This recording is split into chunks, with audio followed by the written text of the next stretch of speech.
The 1,000-word challenge. 900 words. On the edge of a secluded village, a peculiar fog rolled in, hiding secrets that whispered in the night. The whispering wasn't new here. Every woman in Creswick could whisper.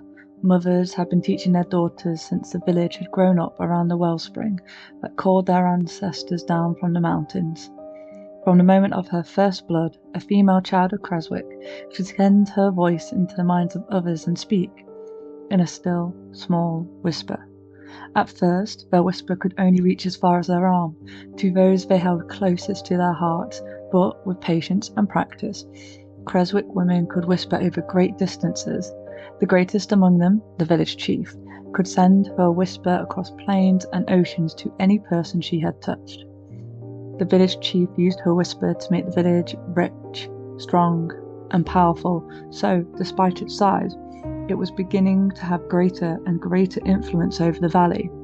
Under her leadership, the village was extending its borders and would soon be a village no more, but a thriving town.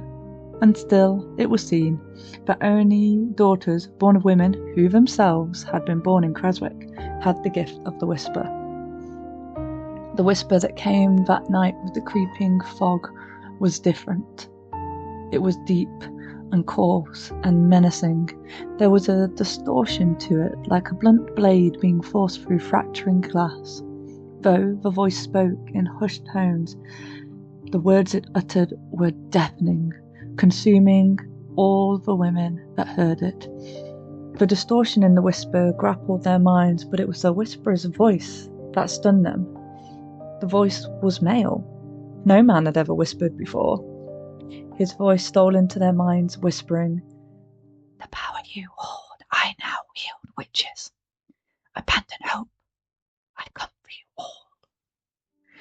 He came for them that very night, as the full hunter's moon rose over the village, casting shaded silhouettes of thatched houses upon packed earth lanes.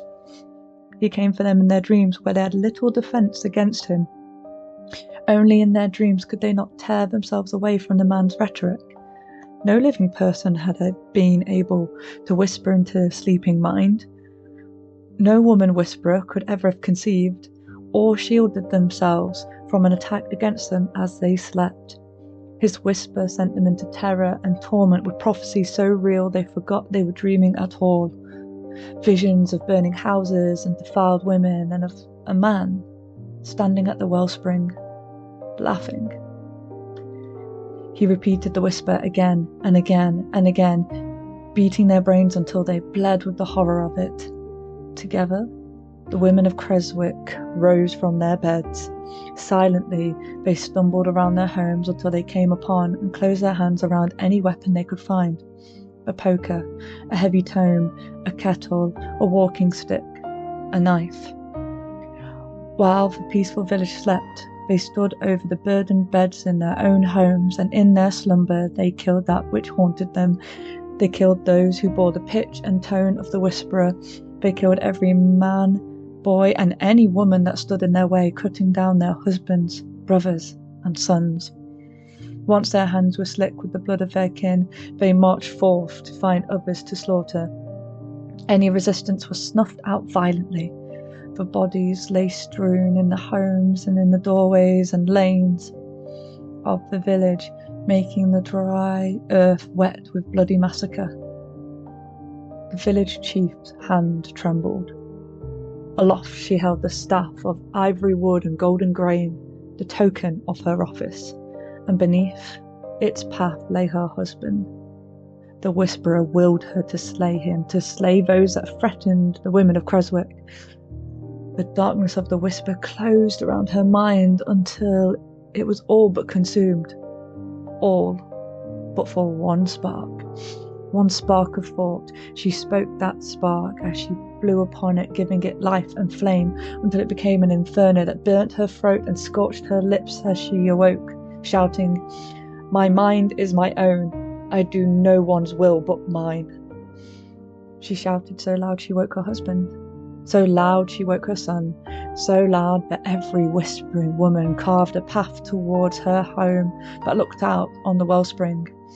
The door splintered, and the whispering Women stormed in and tore her family from her. They charged through her son's door before they could reach him, before they could fathom the terror of the assault that was coming. His infant shrieks rent the air and the village chief's heart. His death did not satiate the mob. They unleashed their wrath upon him until their own breath became ragged and still. Her husband's last act was to thrust her through the window and beg her to flee. She crashed to the ground, breaking her arm in the fall. In the other arm, she cradled the staff. And she fled, weeping. Through the blur of tears, she saw a figure leaning against the shrine that encircled the wellspring. Wedged in the scream, she thought she heard a laugh. Dawn rose on the village, but not a soul rose with it. Creswick was a ghost town now.